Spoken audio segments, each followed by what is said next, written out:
Hey, you there. Thank you for watching and welcome to Forged Lines Forever. Today, I have a 5v5 custom match on the Decrox's map generator here. So let's go ahead and introduce our players, starting with Team 1 up here in the northeast corner and ending with Team 2 down here in the southwest corner. Let's start with the royal blue player of No Red for You. Well, he's not in red, so that's something at least. Going first land as a Seraphim, again in royal blue. To his northeast, his northwest in lightish red pink, we have Snowy 801 going first land as a Seraphim as well. In the rearguard air site, we have Campfix 500 going first land as a UF in Pac-Man yellow. To the west, we have Shadow Rear going first land in orange, the color orange, as an Aeon. And last but not least, for Team 1, we have Signal Runner going first land in Emerald Green as a Cyberin. So on Team 1 side of things, in terms of the racial makeup, we have one Cyberin, two Seraphim, an Aeon, and a UEF. So all of the races represented on Team 1 side of things.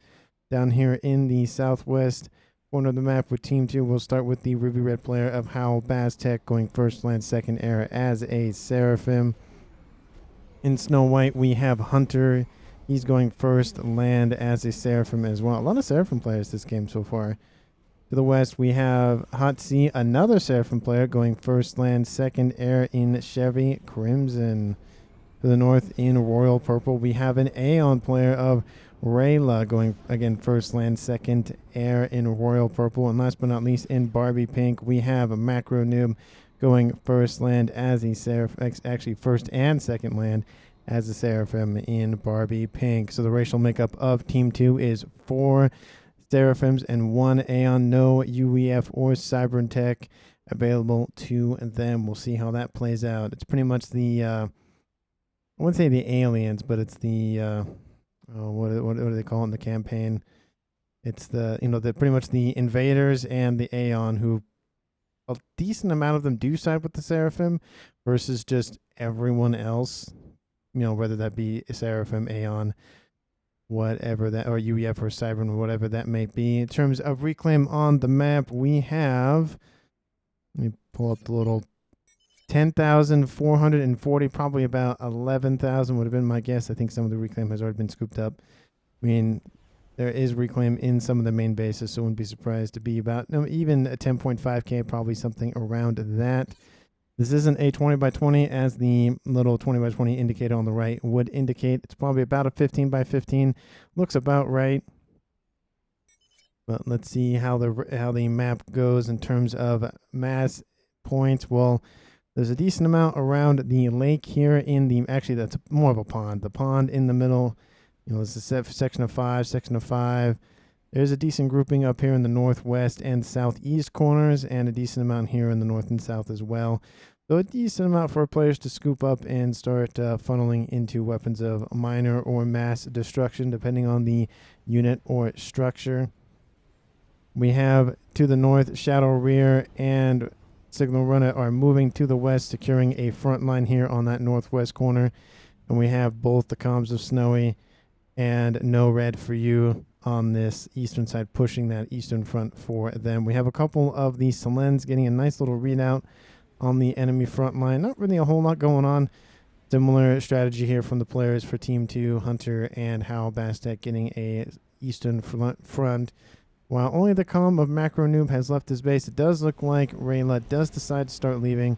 So again, it's going to be a lot of engagements here on the northwest and southeast corners of the map. Do we got anything going on here in the back? No. Oh, Hatsi might be on the move. No, just upgrading his mechs is not really doing a whole lot. But, I mean, that's to be expected, of course, because it's only 4 minutes. You're not really going to send your rearguard air slot commander forward unless it's a heavy land map. But there's not really going to be heavy. There's potential for some naval combat here in the middle. This is a small pond, but we already have a factory primed up here for Rayla. Might get some missile ships, or maybe get a Seraphim cruisers to start pummeling this side here for Team 1. Team 1 not really interested in the Navy quite yet. but it would be a good thing to grab here early on just to ensure that section of the map is secure. We have the comm of we're going to get these group of mexes and then probably going to hunker down here. It's actually a nice place to hang out. He has the water to dive into if he's been overrun. We do have some Selens and, sorry, not Selens. We have, Selens and some Thams on approach. They do get shot and turned away by Signal Runner. Comm engagement's going to happen here pretty close. Macro Noob going for this little rock here. It's worth 75 mass. Little chunk. Not a lot, but it's something. Going to scoop that up. Deny that for Shadow Rear. And to the east, very similar things. The comm's not really leading the front charge here for Team 1, but for Team 2, they are. They're going to push this group of mexes here. And then it does look like similar things are happening on the southern section of the map for how Bastek going for this group of mexes and probably going to hold that position. But the difference being the comm of Team 1 is up here and the comm of Team 2 is not. So we'll have to see how that plays out in terms of long-standing survivability for that piece of the map.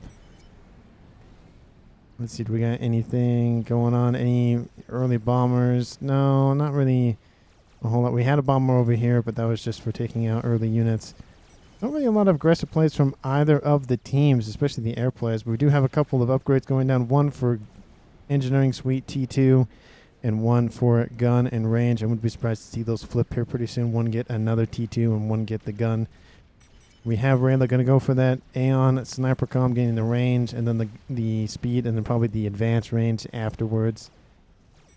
Units to the east kind of having a conflict of interest here. To the east, they wanted Doritos, and they wanted are they the same? Doritos and Lay's the same company? Maybe. Oh, one wanted corn tortillas and one wanted flour tortillas. That'd be a good argument to have. They are both good in their own ways. I love corn tortillas for like tacos and like smaller things, and then flour tortillas more for like enchiladas, especially if it's a smothered enchilada. Ooh, those are really good. Anyway, sorry if I'm making anybody hungry. We have gun speed and range going down here for the comm of Snowy 801. And that comm upgrade for Macro Noob has finished, so he's going to start pumping out probably some T2 PD would be my guess, or maybe a shield or something, but a lot of forces are starting to be built up here for him on this northwestern side. He is having a small issue over here to the northwest, further northwest from Signal Runner, kind of getting some raids. There are a couple units to help defend, but they're not out of position, and there's also more Mantises than he has units. Hunter and Hal Bastek have moved forward. We are having some arguments, some disputations over here between No Red for You arguing with Hal Bastek because he is the color red, saying you can't have red, and Hal Bastek says why, and No Red for You says because I want red, so there's no red for you. If I can't have it, no one can. But there are multiple players on Team 2 that have red, and there is a player technically, if you go with the lightest red, a pink player of Snowy 1, he also is red technically because it's a lightish red, but that's a joke from a popular machinima back in the day. Shout out to Red versus Blue. The earlier seasons are the best, in my opinion. I think after, probably season 10. Well, not 10. Is it 10? It's whatever one, the Last Stand one. I don't know. I haven't kept up with it in a long time. It's been a while. I think it was when they made Church and AI. I think it's the season that well, maybe there's another season. I can't remember. It's been a long time. It was a good show. At least those earlier seasons, of course. Kind of like most shows where like eventually it just isn't good anymore because it, not outstayed its welcome, but it just, they couldn't end it, or they didn't feel like ending it, and so they just couldn't come up with more and more material for it. A lot of shows do that, and it's kind of hard. And of course, we have Varela leading the charge with that Aeon Sniper Comm.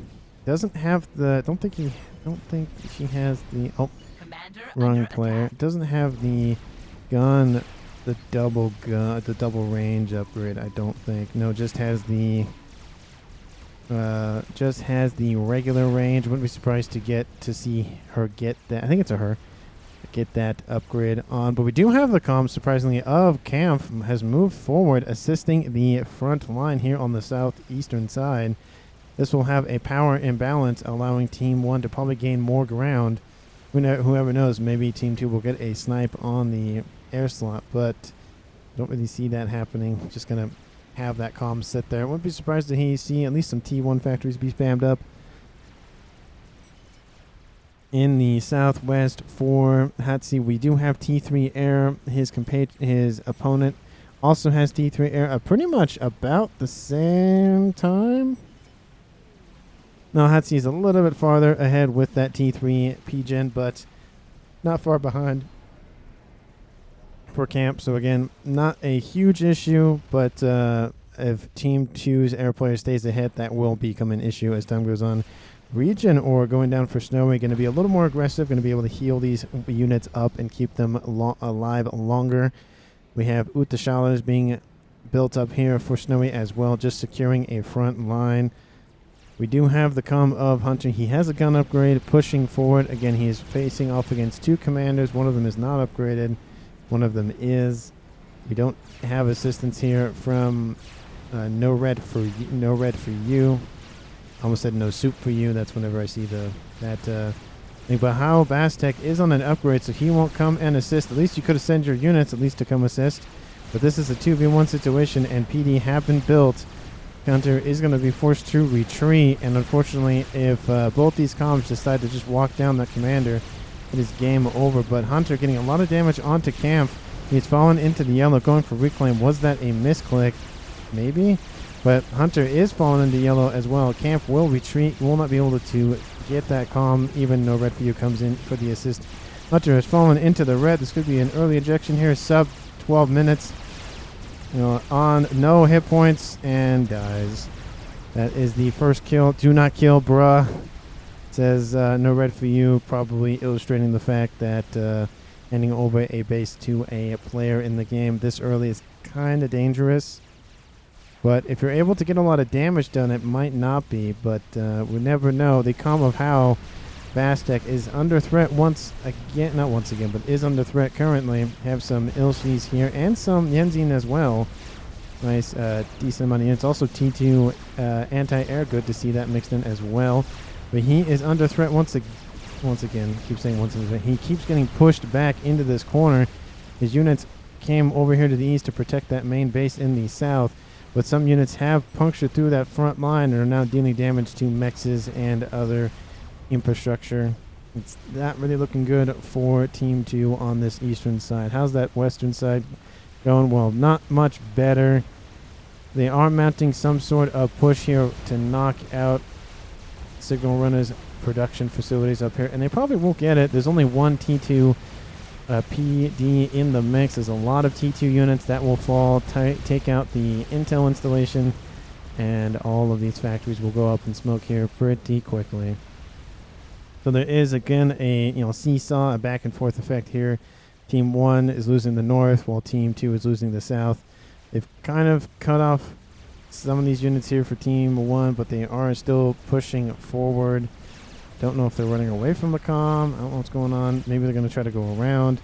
But it does look like how Bastek has lost this eastern side now. So, even the T2 factory, that's got to hurt. Not his headquarters, of course, but, that is an investment to build it up and then lose it fairly early. Again, we are at the 13-minute mark. We're at a 5v4 in favor of Team 1, the northeastern team. We have anything crazy going on? We have some hover here for the light red player of Snowy 801. He's going to go after this T2 naval headquarters. Does look like Rayla was able to be gifted over a T1 or at least T1 or T2 engineer to build this Seraphim factory, but unfortunately under threat from these Yenzin, and they will maybe they'll take out the factory. It is a headquarters, so it does have more hit points. There's a cruiser over here just, throwing missiles constantly at his opponent. But it gets summarily destroyed. It does look like Snowy will take out the headquarters and maybe even the Aeon one as well. But we do have other hover units here from Rayla. Actually, all of their forces are pushing in to deal with this. The Aurora are not really strong, but they do lose that factory. That has gotta hurt. A lot of resources went into upgrading to that. It's gonna set them back in the Navy here. Pretty much it's like nothing even happened. Just the T1 factory's been built.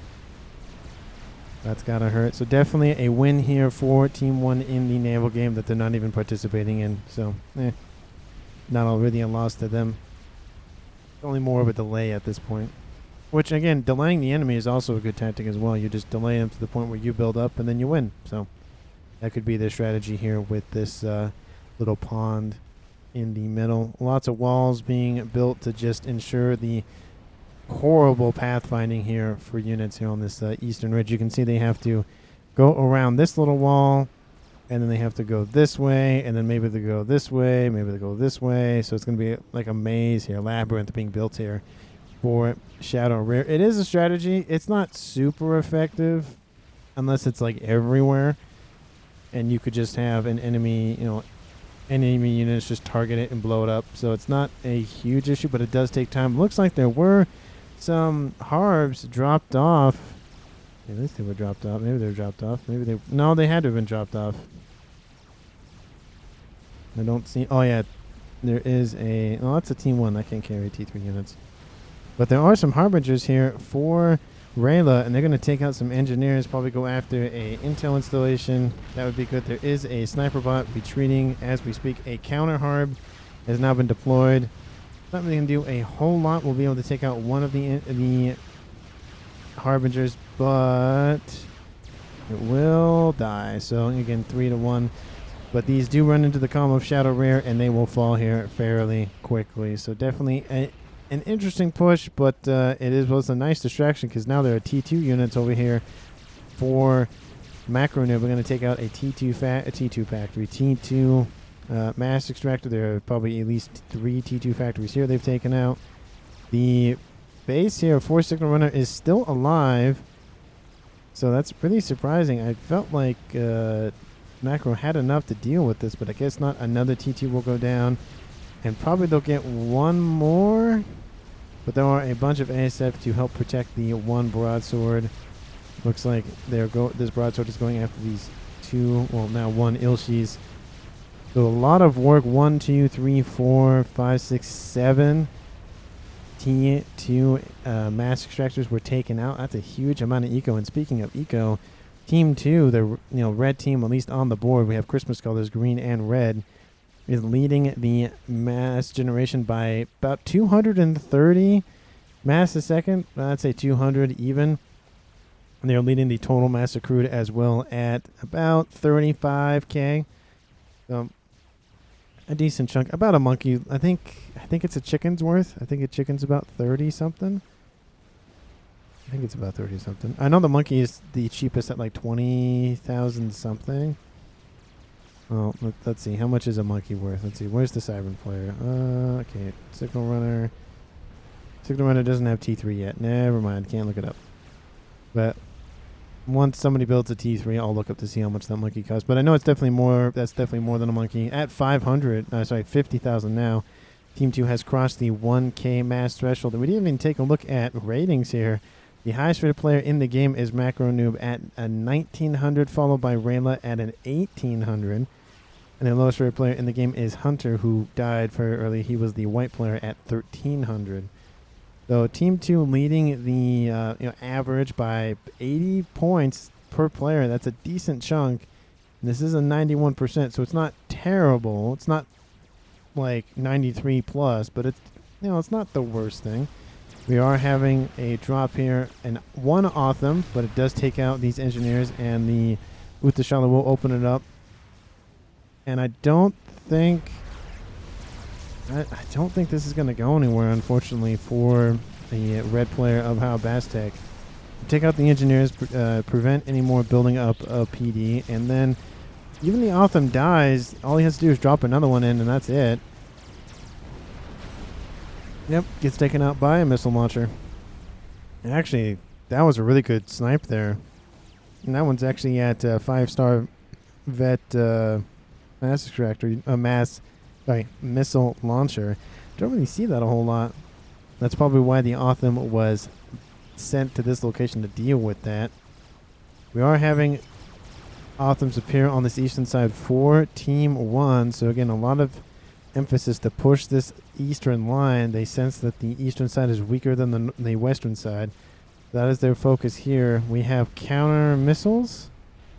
Those missiles, they had to have been missiles. Yeah, they're missile launchers. Oh, and they actually put them next to the mass extractor, reducing the mass cost of those missiles. I actually kind of like that play because you can easily just dismantle them and then put mass storages to boost up the production, the yield of that mass extractor. I do like that play. Going for nano repair on that chassis here for Signal Runner. It does have a small base up here with a intel installation on a little hill, ensuring that it doesn't get shot at by some Ilshi. It's far enough back to where it won't be targeted. Good placement on it. Would be surprised to see that go to T2, at least at some point. But we do have an Omni here for Team 1 in the middle. Good placement there from Camp. You can see the range on this thing is almost the entire map. The little corner is cut out, but again, 95% of the map is a lot better than 50. So, but we do have a Omni here for Hatsi. It was, I guess, gifted over here from Rayla. We can see the range difference on this. The location can see 98% of the map, so a little bit better placement. It is a little bit farther forward, but there is the risk of it will being shot by possible naval units. Well, in this case, I guess the hover units. It looks like there was a battle here at some point. Oh, I guess there were some Othams that came in and tried to attack the other naval factory, but were taken out. There is a destroyer not once more. It was only a cruiser here, and then it died. But I guess a T2 factory was built again and then destroyed again. So definitely heartbreaking here for Rayla in the middle, trying to go for a Navy play. And it is a good play because you can get missiles from both the Aeon and the Seraphim, and you can just punish a huge section of the map here against Team 1. But you need the infrastructure, you need the mass, you need the factories to build them, and Team 1's just constantly denying that. So good on Team 1 to try to counter the strategy of Team 2. You got to figure out what your opponent is doing and then find a way to either counter it or do it even better. Those are usually the two ways to beat your opponents. Either counter them with a sword, shield, or rock, paper, that kind of thing, or you just do it better. So if one person does a bunch of missiles, you just produce more missiles, and then you out-missile them, kind of thing. That would be my advice, is if you can't beat them, join them, and if you join them, do it better than them.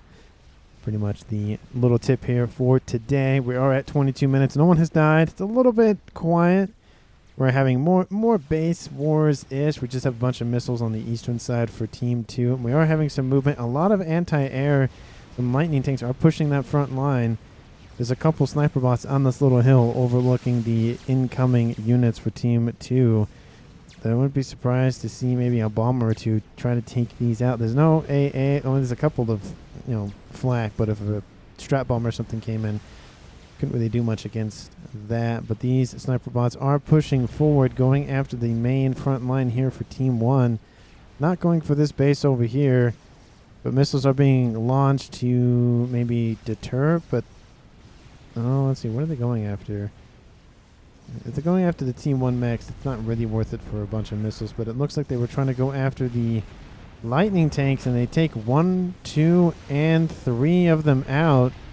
That's actually a decent chunk of anti-air capabilities taken out. Good on Signal Runner noticing where Macro Noob was putting his units. And then Othams are going to sit here and take more fire.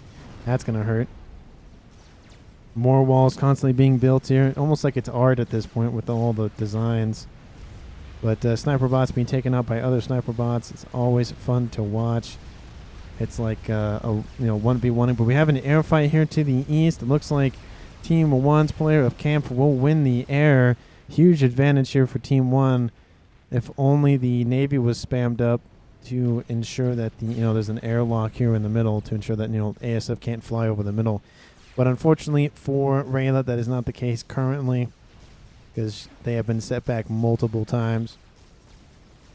On the eastern side, we have Hal Bastek leading his forces in the middle. There's an Uthashala that should just be taken out by Othams. Like, why you can easily just, roll over, shoot it, and walk back. It's not really that far away, but deciding to retreat nonetheless. Authams from Macro Noob are making their way into the water, trying to be a little sneaky and go around the main front line for Team 1 on the eastern side. But again, not really a whole lot on this eastern side. It's a little bit of posturing, but we have, again, a huge push to the west. Authams are retreating now. Don't know why. They have the advantage. There's sniper bots here taking out some P-gens, and hydrocarbons. I was going to think hydroelectric, but that's not it. Hydrocarbon plants. But you're leading with the lightning tanks. They can target ground units. They're not as effective, but they can target ground units. Stealth field going online to help obscure the enemy that vision, or I guess enemy radar. But if you have an Omni, it doesn't really do a whole lot. And then this Pigeon's actually going to get reclaimed, ensuring the AoE explosion, if it does happen, is reduced. But a whole couple squadrons of Janus will fly over top, dealing napalm to these Authams, and then the Authams are going to walk into the fire. Actually, napalm, not it's a fire, some fire, whatever it's called. A lot of their hit points will be taken out. The Harbingers do have shields with additional shields, so double shields for the Harbingers, ensuring that they survive, and then another wave of Janus come in and deal with the rest of the Authams. So Team 2's Macro Noob player could have pushed this a little bit more and probably would have been able to take out their factory, but not really going his way. He probably wanted to push to do a little bit more, and then this group here for Rayla just goes, no, it's probably not a good idea. And then the engineers for Rayla are actually reclaiming the walls, ensuring that their units have a way to roll on by without being, massively interrupted with pathing issues. Still quiet here on the eastern front. Again, more posturing for these players, but not really a whole lot of efforts to push or not. We are having... what were those? Those weren't missiles. Because it would have taken out that T2 extractor. Sorry, not extractor, T2... yeah, T2 extractor. I was thinking fabricator, but I said the right word first. Don't see... There's not really anything happening over here. So, again, still quiet. T3 going onto the way for Rayla, getting more survivability on that chassis. Ras going on the way for Macro Noob, getting more eco up. The player of Signal Runner has built a T3 factory and has started producing some Loyalists and bricks to ensure this defensive position is still online. But the Autham siege tanks have actually shot at the commander of Signal Runner. Do they know he's there? They do know he's there. The Authams are not paying attention, and Signal Runner decides to retreat. Actually, that's definitely a mistake. They could have easily gone for that commander because he would have left. No, he might have probably stayed in the water, but because they've been a lot better than staying and going on land. But now the Authams, they had a target. They're going after the main base here. Well, not main base, but his fire base here. But there are shields inbound. I don't know where they're going. Maybe they're trying to go after the comp, but there aren't that many torpedoes on these tanks, and the tanks roll up and just get annihilated by bricks and other defenses. And so there was tried to be a two-pronged attack, a pincer maneuver, but it just didn't work here for Macro Noob. Macro Noob just taking a couple of losses here. Not really as effective as he would want to be, but he has taken out a lot of mass, denied a lot of mass here for Team 1, so that is a victory. And now we see the missiles are inbound. We have a couple of Authams targeting the cruisers. The cruisers not really caring. They're like, it's fine, we'll buff it out later. There are Authams over here that could easily deal with these Authams, but decide not to move for some reason.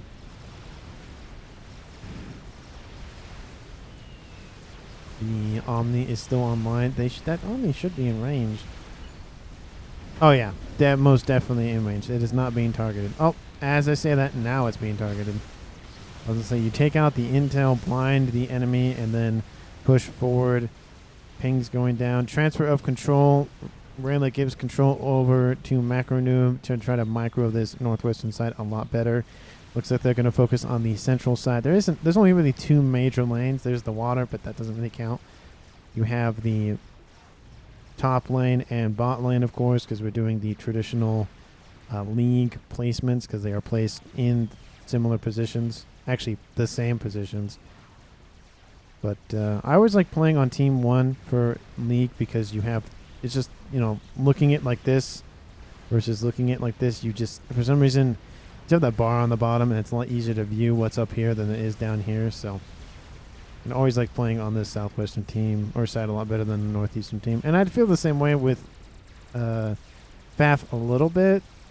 That's not as bad because, you know, there's only these two giant things on the corners and then that's about it. So not really a lot of things blocking what's going on behind them. But strat bombers are being used to take out this the position here for How Best Tech. The factory goes down. No engineers will be produced. There is a T1 air defense, but it's not enough. And then Janus come in and go, yeah, that factory is going to die anyways. So, but How Best Tech is defeated. Apologies for missing that. We had a chicken attack that front line. So it's quiet on the eastern front. No longer. Chicken does go down. They get a kill, though, so definitely worth the loss in... loss in units. But, yeah, loss in units. Definitely, you know, I trade a chicken for a comm any day. But it just looks like Team 1 is just... you know, doing a lot better. It is now dropped to a 5v3 in their favor. There's a bunch of missiles, but there are a bunch of TMD here, and they're constantly being built, not allowing the missiles to get in close. They take out the radar installation, but that's really about it.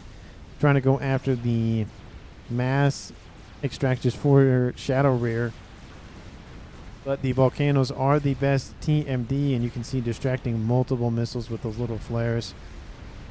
Very annoying. You don't need as many, and if you spread them out, it's very effective. We have a Colossus. 2 Colossi are on their way to Team 2's front line on the western side. This base here for Shadow Rear has fallen, though not really looking good for Shadow Rear. He is actually stuck in this northwestern corner. Doesn't want to move because doesn't want to be shot at. Ras going on the way for Rayla. Again, this is starting to be a huge problem here for Team 1. Lots of anti-air capabilities. And it does look like... no, let's stop production for now. Not really a whole lot going on here for Rayla in the middle. But again, we have this Colossus and the other one following it. Units are trying to intercept. Chicken's trying to intercept the chicken. The Colossus will just push forward, stomp on anything in its way. Does not really care. The missiles starting to make a difference here in those defenses. We have actually a counter Colossus here for Rayla. That's definitely a missed opportunity. Could have gone after that Pigeon, taking out a bunch of build capacity, but that Colossus won't last terribly long. We are at 31 minutes, so our players have to be thinking about how to end the game. We do have a missile launcher, I noticed here from Rayla, and it's just been built. The missile is currently loading. So it's not a huge issue here. That's an interesting layout. Maybe they're building artillery here. Just the way they... well, maybe they're building mass fabs. That's probably what it is. Could put an artillery there as well. But you can see the rain of missiles just coming down. Constantly just throwing missiles against the shields and emplacements of Team 1. And you want as many missiles as you can, so I don't know why... they're not spamming more of them up. They are going for T2 and T3. Oh, they're going to build the missile boats. That's why. T3 Aeon missile boats are very scary. And these Colossi to the northwest are going to scoop up a bunch of shields. Sniper bots are trying to retreat the best they can. We have a chicken trying to catch up. Autumn's trying to assist as well, but they're just being shot at with that face laser. To the east, we have a huge push. The main base that was once, I think, How Best Tech has been pretty much eradicated. The chickens and a bunch of Autumns and shields are just pushing that front line. I don't know what the best T3, like, whether it be Autumn or Percy or Brick or Harbinger is. I feel like, I mean, it does depend on the situation, but I feel like in general, the Autumn is just, I wouldn't say better. But it is very effective. The Volthers are spammed up here for Hotzi. but just get summarily eradicated by all of that flak. There's some lightning tanks here, but all of the flak. That's why it's very important to still have flak, because gunships are weaker to them due to the fact that the gunships sit longer than, like, you know, ASF go wow and then wow, you leave. So and then leave and come back, kind of like bombing runs. Othem's focusing fire on the lead chicken. The chicken's focusing fire on the lead chicken. Macro Noob built another experimental, probably another chicken, probably on that northeastern side. One chicken does fall. The chicken here from the blue player of No Red For You. There's a blue player that is also named Red. Not confusing at all. That chicken will fall, and this push here might peter out a little bit. But it does look like the forces here from Macro Noob are trying to go to the south, but there's a huge amount of Othems here. So you should just push with this. You have 40 so often Othems with another chicken in tow from your compatriot here. So again, they could push this eastern side a whole heck of a lot. There is a Colossus though, and that will pose a threat. And those ion storms still going on. The sniper bot's going like, hey, don't go that way. There's still ion storms going on. Not really worth the damage. I see a satellite from the UEF player of Camp. And, oh, I see an Awasha as well. That's under construction. How's that nuke going? Oh, it's 2/3 of the way there. Okay, this play I don't understand. Why are you building a Tempest? It's very limited range. I mean, yeah, you'll be able to probably hit this base, but that's about it. It's not worth the mass. I mean, how much does one of those things cost? Let's go for a T3U. 24,000 mass. I mean, is that really worth that? Versus you could build... Let's see. That's only T2. This is T3. How many of... You could build a bunch of strategic missile subs, or you can build like 3 of the battleships, or 3 missile subs, or 3 missile ships. I don't know. I just feel like the missile ships probably would have been better. It's super tanky, of course, but I don't know if it's worth it for this small water. If it was like more water, then maybe, but I don't really like that play. I feel like missile ships or something else would have been better. We have a Tsar here for Shadow Rear being assisted by a bunch of ASF. How many ASF does Camp have? Well, he has 500. He has 500 ASF. He has more ASF than I currently have subscribers at 452, I think is what the number is currently. Versus Hatsi, who has 475. Still more than my sub count, but still, you know, deficit by about 80. So Team 1 definitely has the advantage in the air, plus, of course, the Tsar and the, you know, gunships. The front line here was slowly, you know, pushed back once more. It looks like spamming efforts are the name of the game here for Macro Noob. Spam up some Zooey. But again, that eastern side still weak, and Team 1 is still exploiting it. We now have a Colossus leading the charge with 2 chickens. And against 3 chickens, the Colossus will win pretty much. The Colossus and chickens will win every time.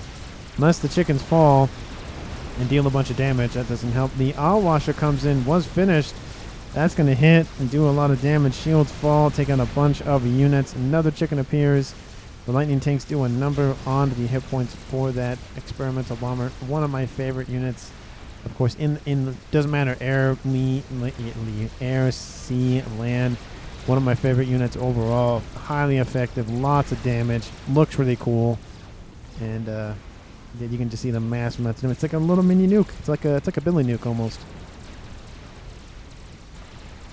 And it recharges fairly quickly too. Trying to I forget what that maneuver is called, where you like hover bomb. Trying to hover bomb there for a second. Goes after some Othems. Misses the middle. It takes out 4 more of them. So this eastern side, a lot of the offensive forces have been dealt with. The ASF are, of course, aware of that bomber, and they want it to come close, but Hatsi's like, nope, I'm not going to let you near that. Missile ship has finished. Actually, 2 missile ships have finished. And to be fair, the Tempest is doing work taking out the shields. Again, it's not useless by any means. I just feel like it's not the best play. In terms of the, again, field of, not field of view, the range that it has. This is the range it has currently right here. So, I mean, that's a third of that base here for Macro Noob. And that's not even his main base. That's his, you know, secondary base.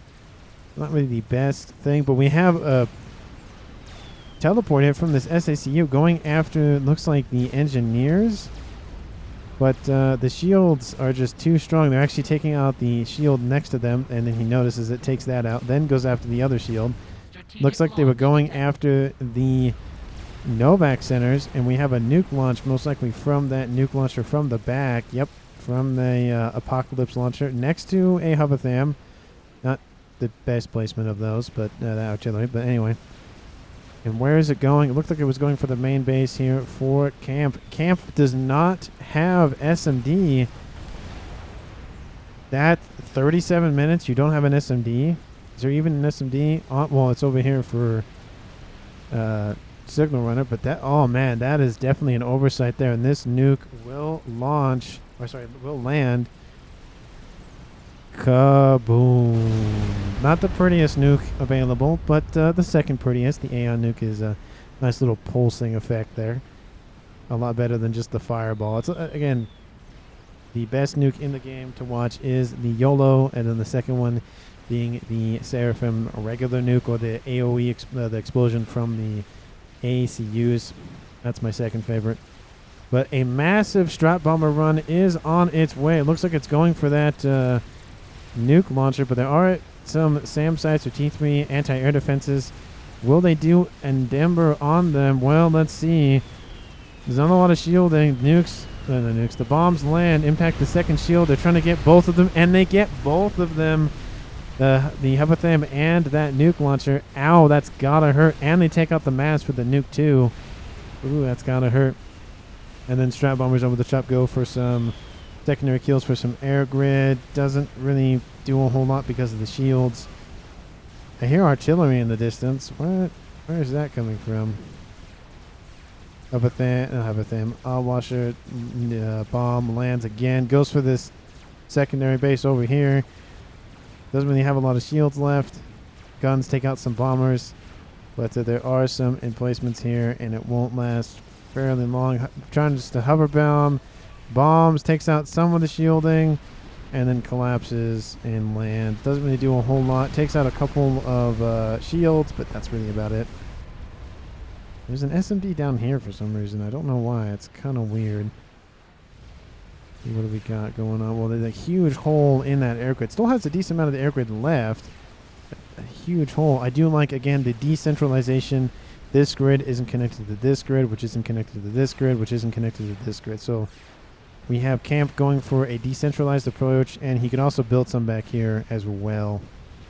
But two Zars, third one under construction here for Shadow Rear. Probably going to spam them up and, crash them on to their opponents.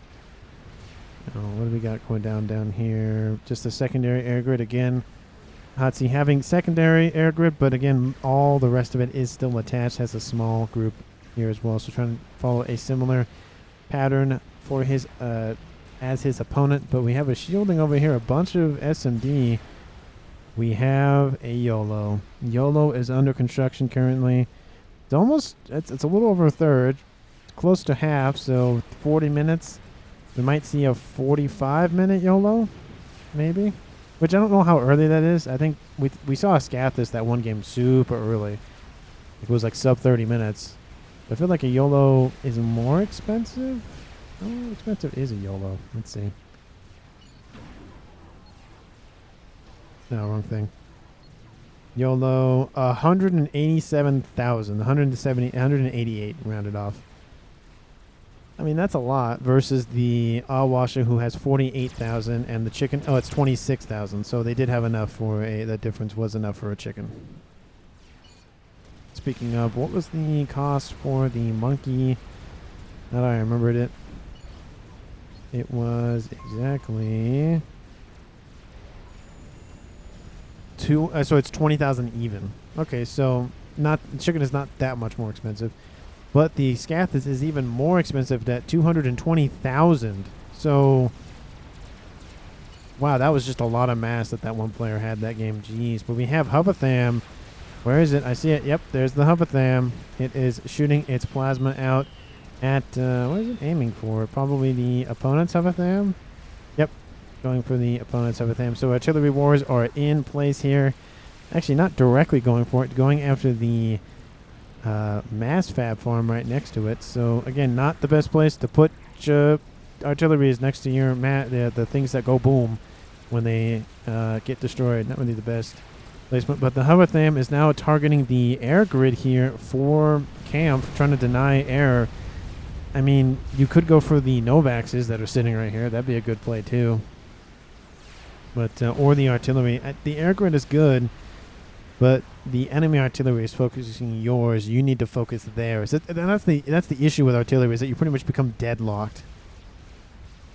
And so that's why it's nice if you can get more artillery to deal with that. But sometimes it doesn't really work. We have SAM sites or T3 air defenses being spammed up here for Macro Nuke to just diminish the air power of Team 1. Engineers just on a mission. That's a lot of engineers. They're not getting any close, and they are starting. It is the invasion of the engineers at this point here in this game, everyone. Invasion of the engineers. We'll kill them with kindness, pretty much. Look at all those engineers. There's reclaim there, boys. Let's go get it. Whoa! And they're going to charge forward and take the reclaim. This is my reclaim, not yours, pretty much is what they're saying.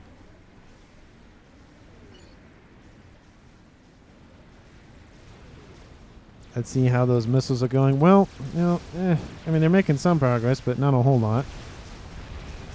A lot of the cruisers have been taken out by the Novax, it looks like. It does have a first rank in vet. I don't know what the veterancy does with the defense satellites. Does it recharge its laser faster, maybe? I don't know. It doesn't show on these itself. It's probably just the laser satellites, the defense satellites individually. Don't really know what the benefit is to that. I know you can regen hit points, but you can't regen hit points on something that doesn't have hit points to begin with. So bomb is going over top, going for the SMD. It looks like, but it's going to crash land. I don't even think it got a bomb off. It's actually going to miss everything. Definitely unfortunate. It's going to drop 26,000 mass. That's got to hurt. That's going to be funneled into that Yolo over here. And the shots are now starting to target the Yolo installation. So Team 1's got to deal with that. The satellite is probably going to start targeting these shields here pretty quickly. And probably will here shortly. Ooh, looks like that Pigeon or shield was taken out. Yep, targeting the shields. Still, you know, Seraphim shields are the best, so it's going to take a minute to chew through all that. We got going down here. Well, we have another Yolo.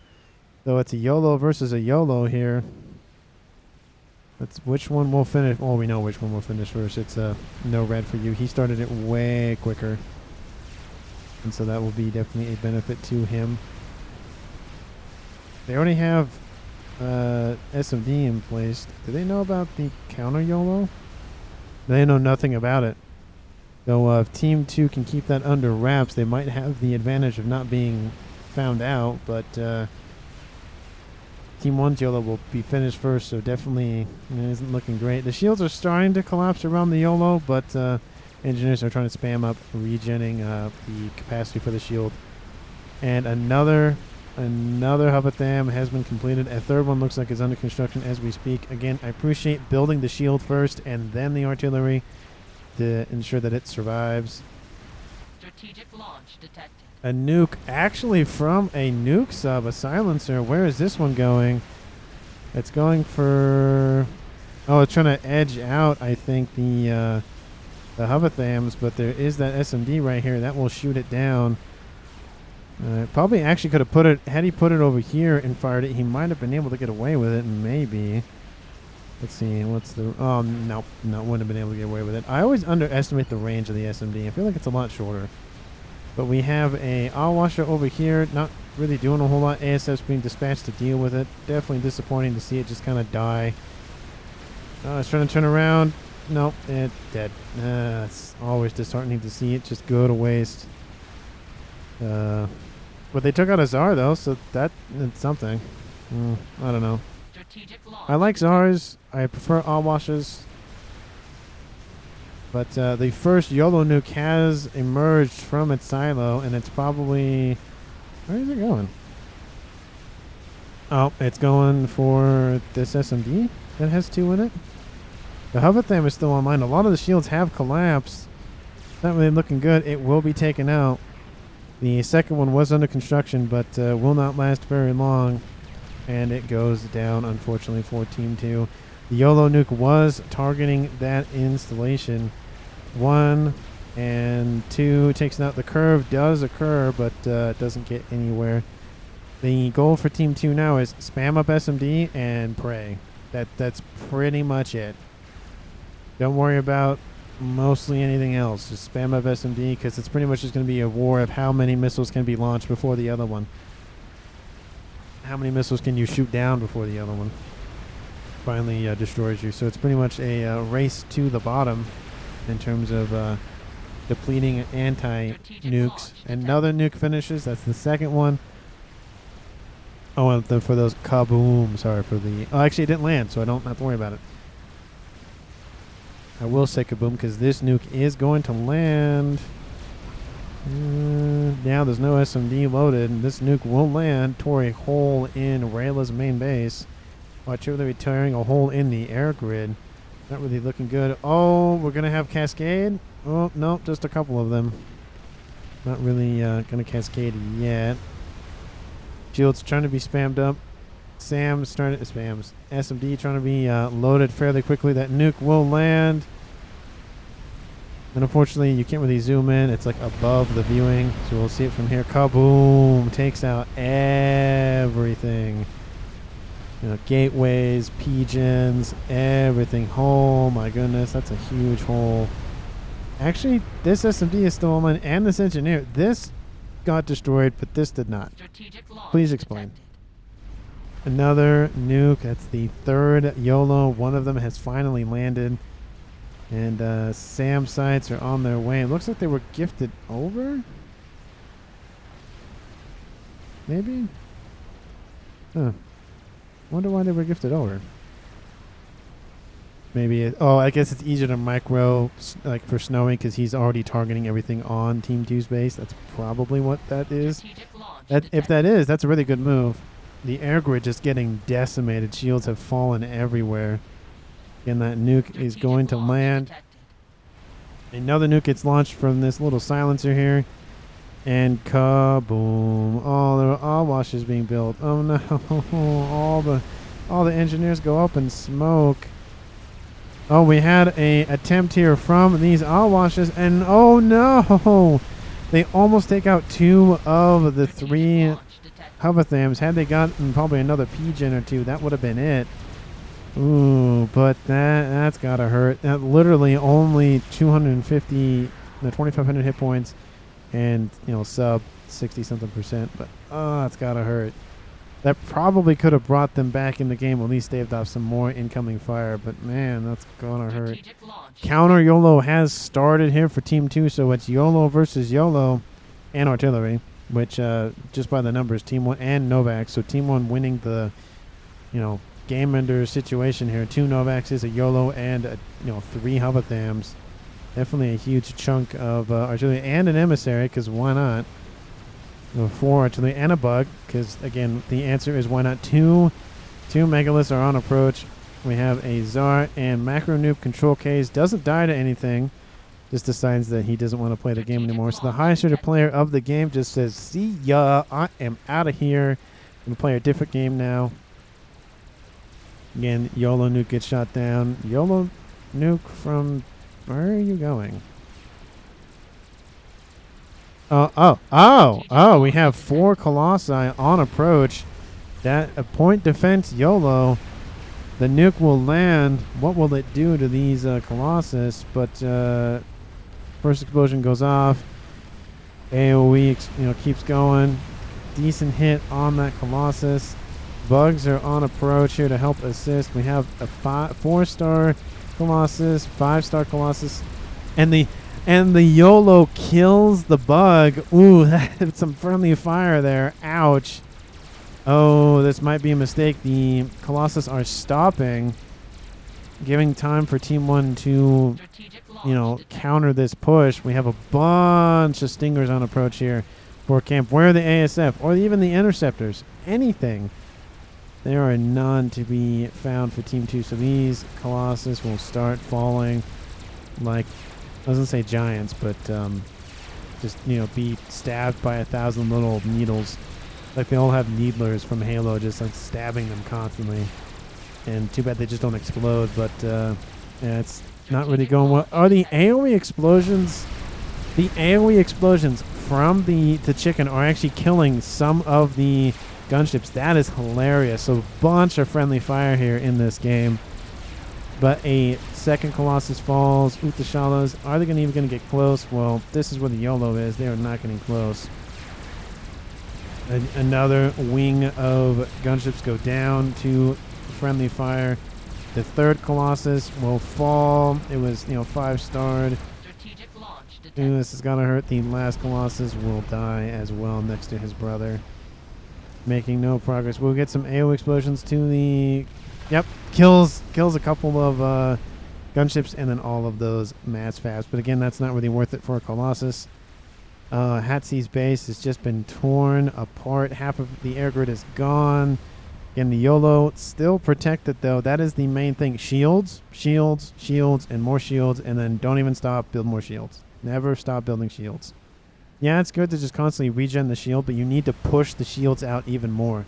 The artillery fire coming in. The Novax is overhead. Like, the Yolo's inbound. Like, you gotta cover it. Oh, and then... Oh, no!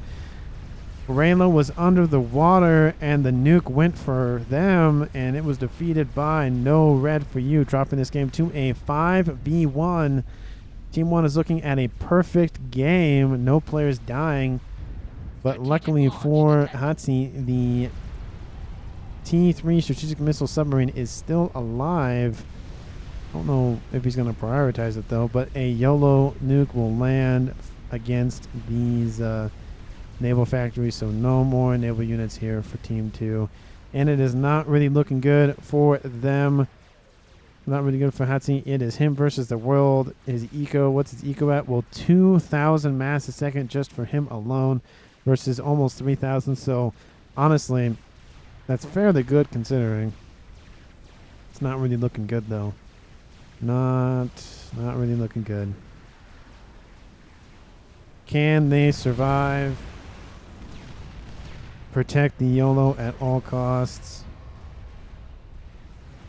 That's just not really looking good here for Hatzi. The shield goes... Actually, the main shield goes down, which means that it will take a little bit to recharge. The engineers can't assist. They switch targets to assist other shields and build more of them.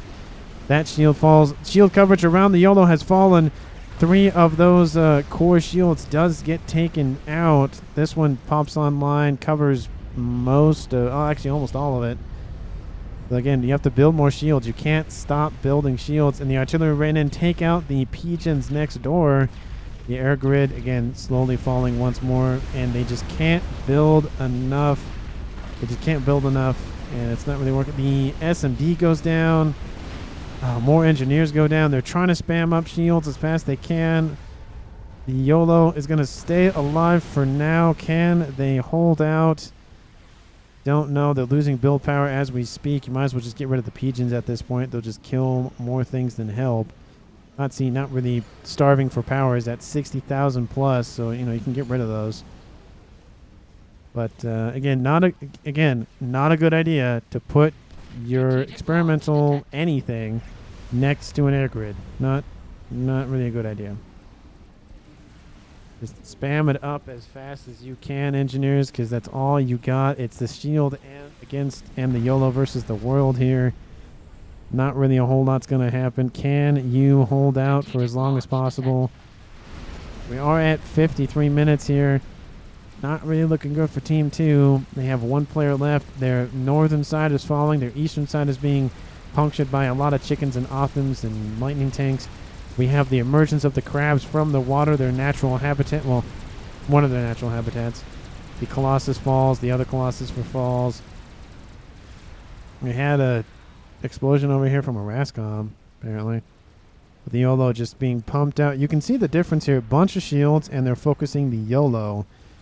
Understanding the fact that the shield's going to fall eventually. Might as well just focus producing more nukes. Is there a fourth one? Oh, that's an emissary shot is what that is. Is there a fourth Hovatham somewhere? 1, 2, 3. They're building a fourth one, and the emissary that was built up here. Actually, there's 2 emissary. Oh, that's what I was seeing. Okay, so Shadow Rare, I don't think you need 3 emissary when your compatriot has 3 Hovathams building a fourth. Just build Zars and just crash it on the enemy player. That's what, that'd be fun to do. Oh, but there is a fourth one. What? Now I'm distracted. I want to find the Hovatham, but I don't see it. It's not really that important. The comm of Hatsi is being targeted by a bunch of stingers and chickens and even the Yolo. So if the Yolo doesn't kill him, the stingers will kill him. If the stingers don't kill him, the chickens will kill him. And even if the chickens don't kill him, it's game over anyways. So not really looking good for him. That nuke does land pretty much close to the comm. He's going to embrace death, turn into it. You can see the AoE explosion from that comm's death. Thank you so much for watching. Team 1 wins a flawless victory against Team 2. And Team 2 had the, more average skill points. They had the highest and second highest rated player in the game. Just because you might be outskilled does not mean you can't still pull a victory out. Again, they started the Yolo before their opponents, which means they had the time advantage and the artillery advantage. And it does look like had these artillery, at least 2 of them, been taken out, Hatsi could have survived a little bit longer. But yeah, it didn't really go well for him. Once those Awashes failed, pretty much game over. It was just waiting for death at that point. But again, thank you so much for watching. Please like and comment down below. If you haven't hit that red little button below, I was going to say behind, what's behind the video, but below the video, please do so. I greatly appreciate it. And again, just so everybody is reminded, 500, once we hit 500 subs on the channel, I'll turn it over to everyone to see what the milestone video should be. And again,